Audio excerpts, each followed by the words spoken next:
Assalamualaikum warahmatullahi wabarakatuh. Baik, jadi kami di sini kelompok 6 akan memaparkan tentang pengertian jenis dan fungsi lingkungan pendidikan. Sebelumnya, perkenalkan saya Febrian Abdullah dengan NIM K7124 Dan saya Estelanjar Muslimah dengan NIM K7124 Saya Ahmad Setianingsih dengan NIM K7124 Saya Aulia Diristiani, NIM K7124 Saya Agista Salsiati Suningsih dengan NIM K71241109. Yang pertama yaitu pengertian dan fungsi. Menurut Undang-Undang 1999, lingkungan pendidikan merupakan ruang di mana proses pembelajaran terjadi dan mencakup semua elemen kehidupan yang terus berkembang. Ini meliputi berbagai faktor yang mempengaruhi praktik pendidikan serta lokasi di mana pendidikan berlangsung dan merupakan bagian dari lingkungan sosial. Selanjutnya yaitu fungsi lingkungan pendidikan. Fungsi dari lingkungan pendidikan yaitu untuk membantu serta berinteraksi dengan berbagai elemen di sekitarnya, terutama sumber daya pendidikan yang tersedia sehingga mereka dapat mencapai tujuan pembelajaran secara optimal.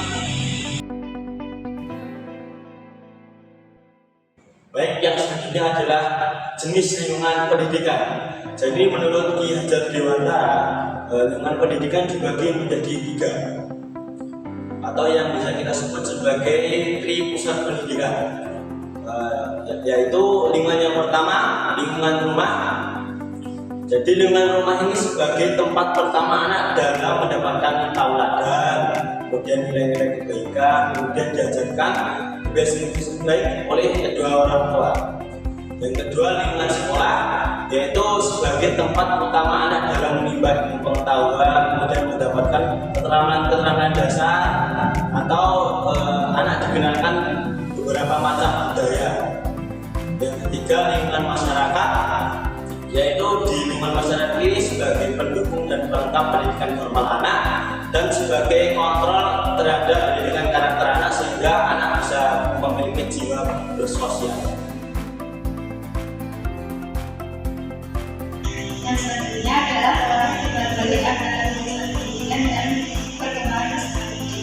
Yang pertama adalah faktor genetik. Faktor genetik adalah sifat atau karakteristik yang diturunkan oleh orang tua kepada anak melalui genetik. Yang kedua, faktor lingkungan. Faktor lingkungan adalah pengaruh dari lingkungan sekitar yang mempengaruhi perkembangan dan perilaku seseorang.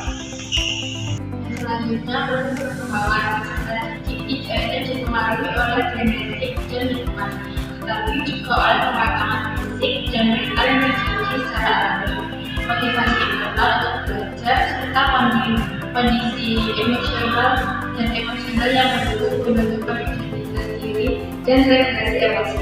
Pengalaman belajar juga turut memperkaya proses perkembangan tersebut. Kemudian pengajaran ini dipengaruhi oleh beberapa faktor seperti kompetensi guru dalam menyampaikan materi, kesiapan dan motivasi peserta didik untuk belajar, serta relevansi kurikulum dengan kebutuhan pendidikan. Selain itu, ketersediaan fasilitas dan sarana pendukung lingkungan belajar yang kondusif baik di sekolah dan di rumah, serta pemanfaatan teknologi dalam proses pembelajaran ini juga menjadi faktor penting dalam menentukan efektivitas pengajaran. Selanjutnya adalah peranan pada pendidikan menurut Ki Hajar pada tahun 2005. Yang terdapat 3 aspek utama. Yang pertama adalah pendidikan, pengajaran, dan pelajaran.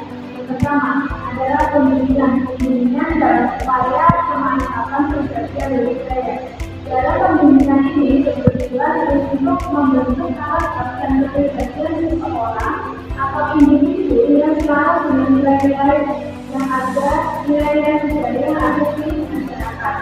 Nah, dalam proses pendidikan ini, sebuah pembentukan sikapkan moral individu yang sesuai dengan identitas budaya serta kemampuan dalam menjalankan kehidupan yang harmonis di lingkungan sosialnya. Yang kedua adalah pengajaran dalam upaya penguasaan pengetahuan. Nah, dalam pengajaran ini berfokus pada penyampaian ilmu pengetahuan kepada individu agar mereka dapat memahami, menguasai dan mengaplikasikan pengetahuan tersebut ke dalam kehidupannya. Yang ketiga adalah pelatihan dalam upaya pemanggilan keterampilan. Nah, dalam pelatihan ini berfokus pada pengembangan keterampilan yang secara praktis maupun teknis yang berguna untuk kehidupan individu baik kerja maupun dalam kehidupan sehari-harinya. Dan tentunya dalam proses pelatihan ini disambung beberapa hal seperti pengulangan, pembiasaan, dan praktik dengan berarah untuk mengembangkan keselamatan tersebut. Nah, dari ketiga aspek utama tadi tentunya sangat berperan penting dan saling berpengaruh dalam pengembangan pada peserta didik secara holistik baik dalam intelektual maupun emosional. Sekian pemaparan dari kelompok kami. Ada kurang lebihnya mohon maaf. Wassalamualaikum warahmatullahi wabarakatuh.